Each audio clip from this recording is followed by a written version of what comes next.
Live from Cincinnati, Ohio. Welcome back to Sports Talk is McKimmey, starring the Zen Master Mike Hemme, along with the Loose Cannon David McVie.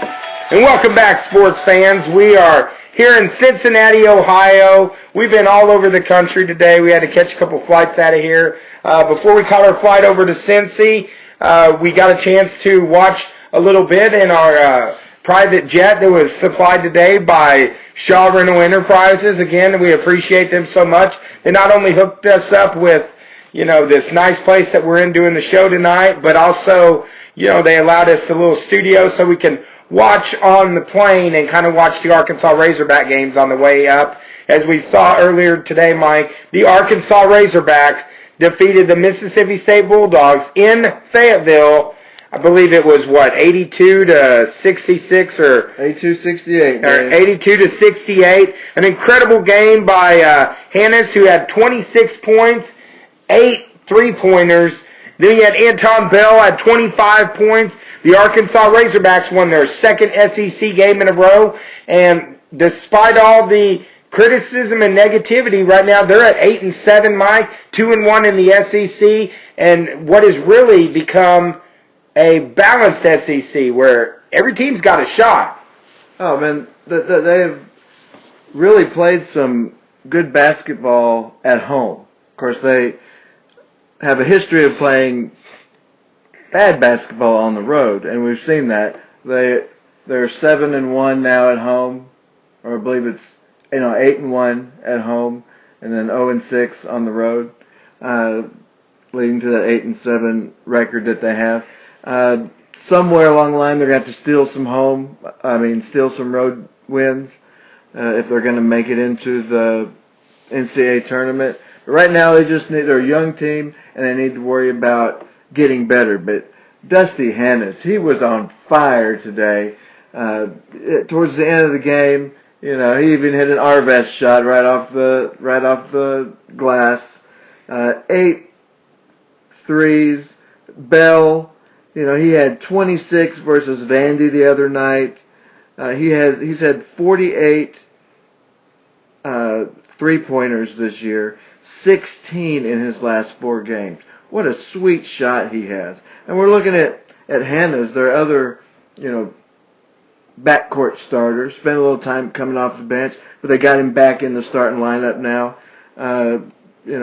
Free throw shooter, he's money at the free throw line, 88% after starting the season, hitting his first 32 out of 33. And they're both in the upper 40s from behind the arc. And then we look at Kingsley. They get the ball down to him. Besides leading the conference in blocks, he also averages a double-double. And, that led to, these 2 victories. And that game the other night against Vandy was one of the best ball games as a viewer that I've seen in a while. Well, it was just an overtime classic. Moses Kingsley was just a beast that night. And, of course, Coach Mike Anderson's faced a lot of criticism by calling timeout in that game with 2 seconds left. But the Hogs, just kept battling back. I got to tell you, that game right there, I was actually on the road and was listening to it by radio, and that was one heck of a game. I had a long trip to make, and I was pretty tired. And I tell you, that game kept me alert because that was one hell of a game, Mike. Oh, in that play you talk about, I don't know if he didn't realize that they didn't have any timeouts or not, but he called that timeout. Vandy didn't have any timeouts.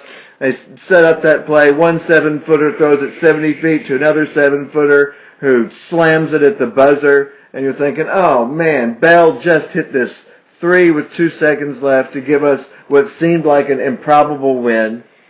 After being down, we came back. We're ahead now. Now it's tied. But they picked up Mike Anderson.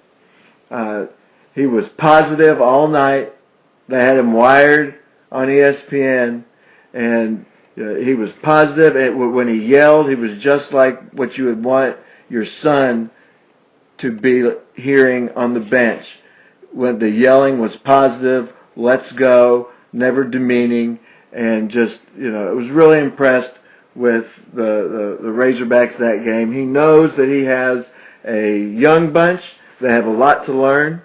He knows that they have Moses Kingsley, who, I mean, look, averaging a double-double. You know, he was averaging 2 points and 2 rebounds last year. Now he steps up with Bobby Portis gone, and it's what he's done has been quite impressive. Now, Mike, Moses has been delivering, and the Arkansas defense, of course, the game against Vandy the other night, they forced 26 turnovers that kind of made me feel I was back in the Nolan Richardson defensive days of the 40 minutes of hell. But it was such a crucial game. I mean, going into that game, Arkansas was 6-7 and 0-1 in the SEC. It was a game that they had to win. And after getting that win and then coming back and winning today, Arkansas's got a shot. And with the SEC being so balanced this year, and there's no teams that are just running over everybody, you know, it's going to be tough. It's going to be a long shot, but I think they have a chance to at least be competitive this year. They are playing a lot better than I was giving them credit. A lot of the games they've lost a couple overtime games. They could very easily have a better record than the 8-7 right now, but just a quality win today. 16 out of 24 from the three-point line today.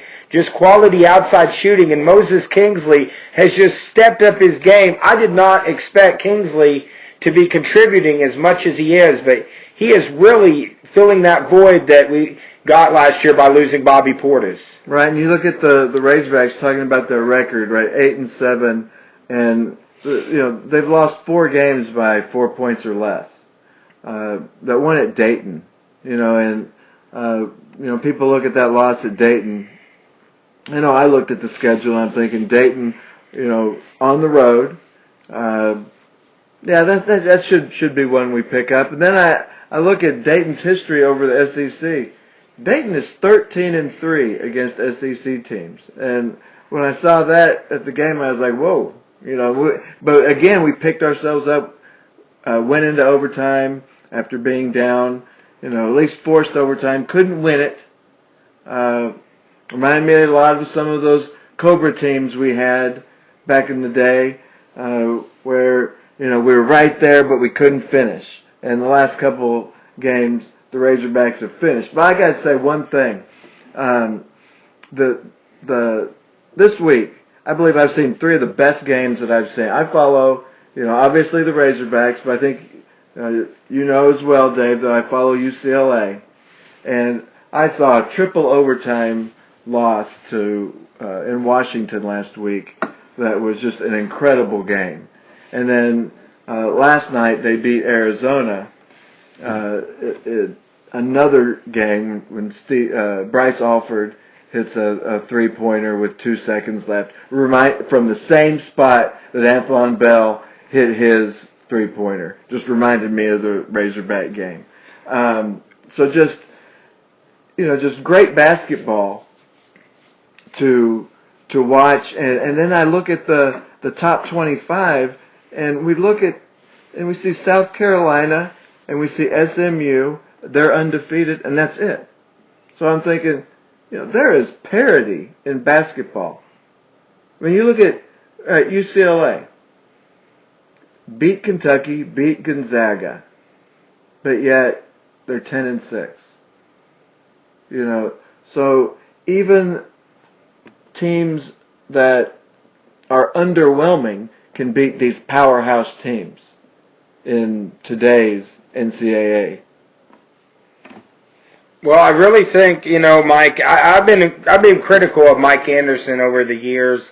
I really, I haven't always been a fan of him, but I have to admit, this year, I think he's doing a good job of handling the Razorbacks. They got a really tough schedule coming up, but he's handling everything positive. He's building the players up. I haven't seen him losing it on the players when we've lost some of these close games.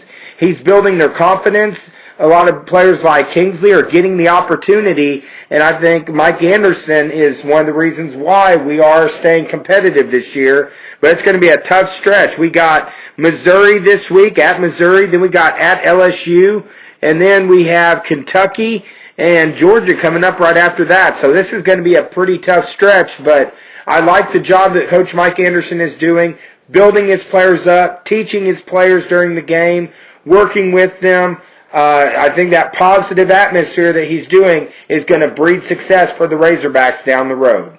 Yeah, I think that's his only choice right now, Dave. When you got a young team, you got some players coming in the next couple years. We got some young players, some JUCO players that are trying to fit in. That's really his only choice. Well, and a lot of time coaches, if they got the talent, they have a young, talented team, they'll try to. It's like pushing a horse to water instead of leading it to water by example. And Mike Anderson's patience and his teaching is really going to help the Razorbacks to be successful. But we're getting ready to go to break. Our producer, we're live here in Cincinnati, Ohio, but we're going to go to break. And when we come back, we're going to talk about those players and athletes, coaches, whatever that's driving us crazy. We're going to come back with our Moron of the Week segment. We'll be right back on Sports Talk is McKinney.